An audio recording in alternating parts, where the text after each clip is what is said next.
नमस्कार मित्रांनो, शेतकरी बांधवांसाठी अतिशय महत्त्वाची बातमी। राज्यामध्ये आता पावसाचा जोर थोडा कमी होणार। 14 तारखेनंतर राज्यातील काही जिल्हे वगळता इतरत्र पावसाचा जोर कमी राहणार। हवामान खात्याने 14 जून नंतर राज्यामध्ये पाऊस उघडीप देईल असा अंदाज वर्तवला आहे।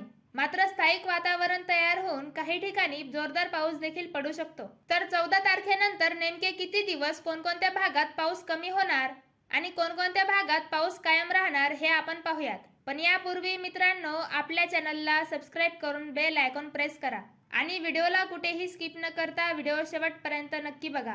तर मित्रांनो, हवामान खात्याने शेतकरी बांधवांसाठी एक महत्त्वाचा अंदाज दिला आहे। 14 तारखेनंतर राज्यामध्ये पावसाचा जोर ओसरण्याची शक्यता आहे। दिनांक 15, 16 आणि 17 जून साधारणतः 3 ते 4 दिवस पाऊस उघडीप देईल। तर या दरम्यान सर्व शेतकऱ्यांनी शेतीची आवश्यक ती कामे करून घ्यावी, कारण त्यानंतर राज्यामध्ये पुन्हा पाऊस सक्रिय होणार असे हवामान खात्याने सांगितले आहे। पण मित्रांनो, 14 तारखेनंतर पाऊस तर कमी होईल, मात्र राज्यातील काही भागात पाऊस कायम राहण्याची शक्यता आहे।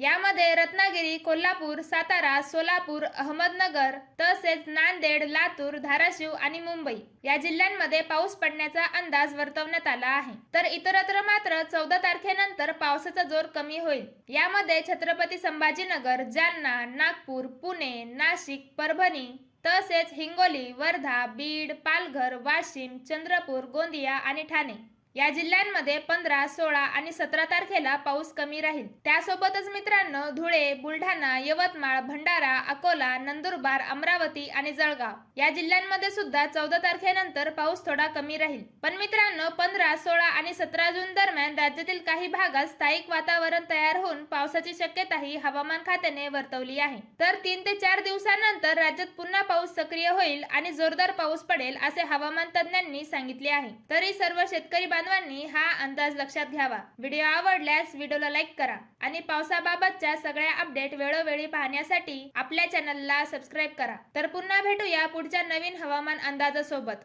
धन्यवाद।